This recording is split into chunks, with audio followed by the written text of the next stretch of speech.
It is not having a beautiful farm. It is having a sustainable farm.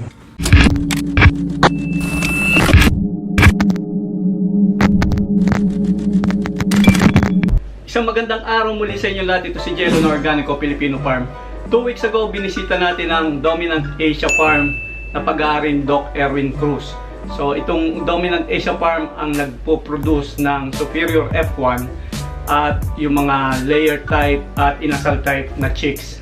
So, bago tayo mag-umpisa, gusto ko muna magpasalamat kay Doc Erwin Joseph Cruz sa pagpapaunlak sa aking paanyaya na bisitahin siya maging ang kanyang farm. At gusto ko rin pong pasalamatan si Sir RJ Petillos na Farm Supervisor ng Dominant Asia Farm. And by the way, nagpagawa nga pala kami ng limited t-shirt design na katulad nito. And then itong katulad ng isang ito. So meron siyang Organico Filipino Farm logo sa harap. At sa likod ay meron siyang YouTube logo. So ito, try muna natin isukat kung kakasya sa atin kung anong itsura pag sinukat na natin. Ang size nito ay large, so ano lang to, sakto lang sa akin to. Try natin isukat para makita natin kung ano itsura pag nakasuot na. So, ganito lang to. So, eto na. Naisukat na natin. Ganito pala itsura nito. Tingnan natin. Yan. Sa likod. Medyo hindi nakikita. Yan. Okay, so ito ay ipamimigay natin sa isa sa mga followers ng channel na to dyan sa Pilipinas. Siguro every episode mag-try tayo mamigay ng gantong design or yung gantong design. Okay, paano maka-avail ng t-shirt na to or ng t-shirt na to? So ang gagawin nyo lang is like this video, subscribe to our channel, hit the notification bell, then i-comment nyo sa baba hashtag Organico Filipino Farm and Dominant Asia. And the last thing is pakishare tong video na to sa inyong Facebook account. Okay, so pipili tayo ng isa sa followers na makakasunod doon sa mga instruction na nabanggit ko earlier. And now, balik tayo sa videos. Itong episode na to is 2-part videos. Hinati ko, medyo mahaba kasi para hindi kayo antukin. So ihandaan yung lapis at papel, mag-take notes kayo para sa mga tips and ideas na ibibigay ni Doc Erwin Cruz. Press ko dito sa lugar. Mas malamig dito kaysa sa amin. Tsaka may kuryente na dito. Kompleto Doon na po to. sa amin wala. Pati Manila water po. Hawak nito ah.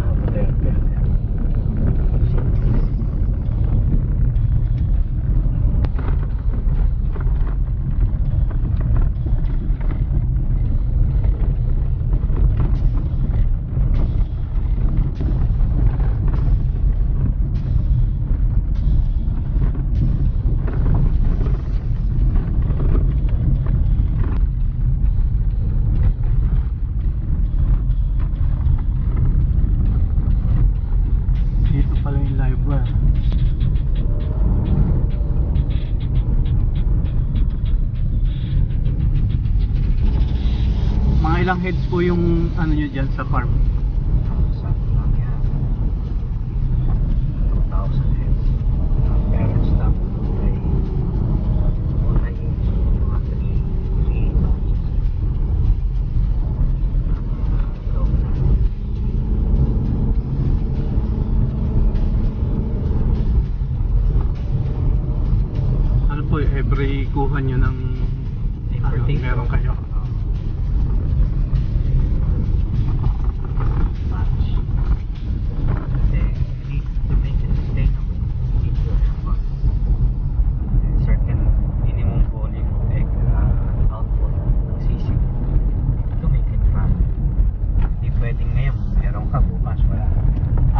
Continuous. Every week, yeah, we hatch them. From there, after hatch, distribute them nationwide.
Biosecurity.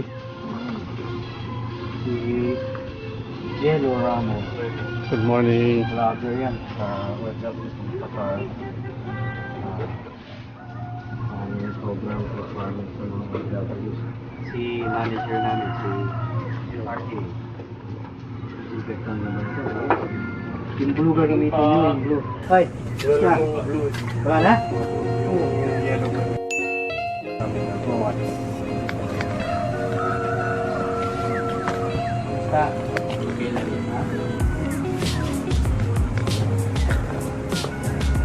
Ito ba yung bagong lipat kaya?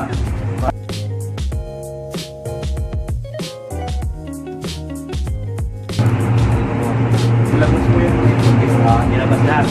Kasi i-preheat mo for Incubation. incubation. So, importante preheating. Ni-store namin sila dito. This is air conditioned room. At least 19 degrees or 17 to 19 degrees ang centigrade dapat. Ang itlog to keep it for at least a week. Then we preheat it before loading. So naka-schedule yan every Wednesday, preheated. Saka ngayon sa salak dito sa main Incubator. yung center natin. Yung main control, humihigop yan ng hangin from the aircon area. So at mo the cold air, pasok dyan. Tapos i-regulate ito, control, yung temperature. So nakapirmi sa Fahrenheit 99.5, answer mo 90.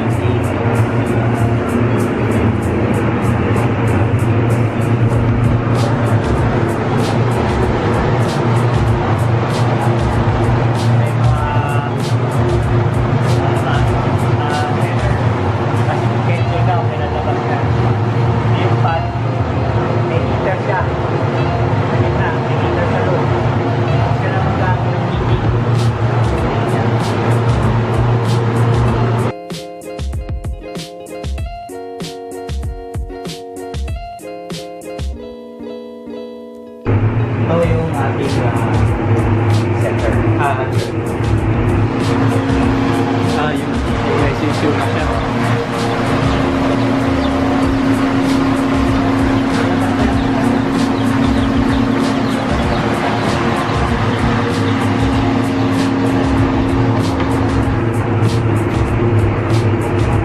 Ilan pong capacity nung ano? Dapat 19 days. Ilang capacity? Kada Capacity nito ay 15,000 to 5,000. 15,000? Madami no. Tapos 5,000 dito. Okay. So, every week batching yan. Labas kami ng 4,000 plus. Weekly naglalabas. Pasok ka naman 4,000. So, nakahilera ng per week. So, 7, 14, 21 days. So, 3 weeks yan. Continuous. Sunod. So, importante, production line. Okay. And then, cleanliness is very important. At maaari, sanitation. Kasi that draws apart backyard farming, ordinary na keeping chickens, garden chicken. If you want to elevate to a higher level, you have to do some biosecurity, improve your science-based program, good genetics, good feeds, to make it profitable. Now, if you will do a backyard farming lang, and you want to sell, you want to improve your income, you have to uplift your program. Then go. Kaya importante yung nag-a-attend din ng mga trainings. Very important ang training kasi ang sabi nung iba, Dok, kaysa mag-training ako, bumili na lang ako ng CC, yung materials, hindi ko. May mga farmers kami na sa gastos nila sa training, doble pa ang nalugi sa kanila dahil mali yung natutunan nila. At ang matindi ro, pagka mali na ang natutunan mo, tuloy-tuloy na mali na yan. Wala ka nang tatama dyan. Ma-share mo pa sa iba. Mai-share mo pa sa iba, ihawang pa iba until up to the point na ayaw mo na rin. Kaya nag-fail because of the lack of knowledge or minimum knowledge. Kaya yung iba nag-prosper, nagtutuloy because they invested good education, knowledge, technology, like this vlog system, na tama yung tinuturo. Hindi po nakukuha sa comment o opinion ng ibang tao ang progress ninyo. Ang progress niyo has to be on a basic institution or education. So, boxes, grades, always green, linis lahat. So, dito nagpa-boxing, dito nagsiselection, then binabiyahe na yan. May ginagamit po kayong pang ano dyan sa paglilinis. We use disinfectants, very important disinfectant, dahil may mga bagay na hindi nakukuha ng sabon, tubig, hindi nakukuha ng chlorine o sunrocks, hindi po. May mga mikrobyo na pwedeng dumapo sa farm ninyo na kailangan specific disinfectant. So, hindi pwede yung basta-basta lang. No? Okay? Tayo. Okay, footbath. Importante, may footbath lagi. Pagpasok at paglabas. Paglabas, pagpasok. Importante hindi makontaminate. Tapos itong sa lupa, mga limestone. Para saan po yung limestone? Desiccant yan eh. Pinapatuyo niya yung lugar na maaaring may ipot ng manok o hayop na mamatay yung mikrobyo sa pagtutuyo. Pag-ulitan ng pagtutuyo. Halos nasa paligid po. Ayan. Ang breeder hindi nire-raise. I always recommend to farmers to don't range the breeders because high risk contamination kayo dyan. Magastos kayo dyan pagka namatay. Yung investment ninyo kakainin ng mortality. So, hindi kailangan masyadong high-tech din pagka ang program nyo free range. Ang genetics na kailangan nyo matibay, pero kailangan i-secure nyo rin sila sa sakit. Hindi pwedeng porque matibay, pwede lang magalain.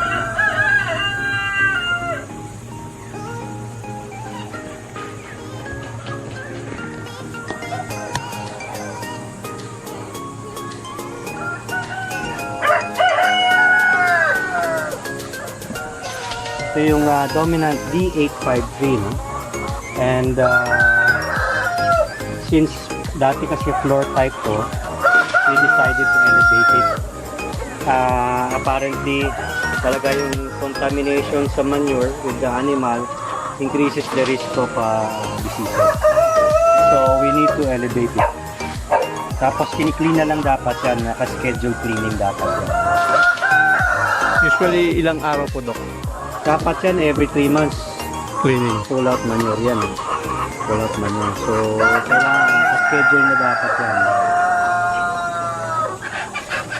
Okay. Ito yung Rhode Island Red male at Rhode Island female. Pero hindi sila magkamag-anak. Dapat sa hybridization, yung maganda ng tatay, maganda ng nanay, makombine mo yun ng maganda. Para yung anak, uniform ng production, uniform ng performance.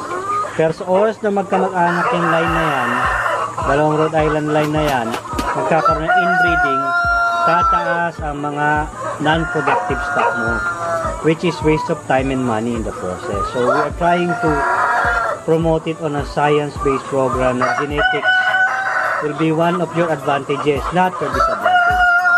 Okay? So kailangan lang lagi malinis, hanggat maaari, at genetics mo tama. So hindi po pala basta Rhode Island Red. Yun na yun. Pagpaparacing nyo na. Bakit? Kasi yung Rhode Island Red na yan, tinrace yan na hindi magkamag-anak.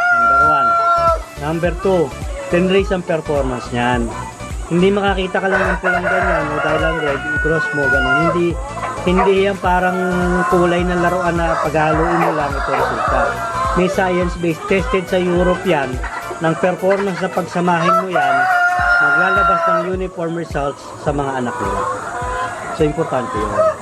Kasi you want your product to be sustainable na performance-wise. Bakit? Babalikan ka ng farmer. Sabihin walang kwenta yung stock mo. Na madaling mamatay, mahina ang performance, malakas kumain, ay mangitlog. Pagka ang product mo hindi tested by science. So, ito binalidate ng dominant. Yung iba gusto mag-breeding. Okay, passion niya, enjoyment. But kung ikakasa mo ng performance-wise per performance, hindi magkakapareho yan with this performance. So, hindi mo na iniisip, pinoproblema yung, ay, pag-crossing ko to. Hindi, nakafocus ka sa sustainability and profitability part. So, yung kita, mas maganda pag ang performance ng anak ko ng F1 mo, maganda.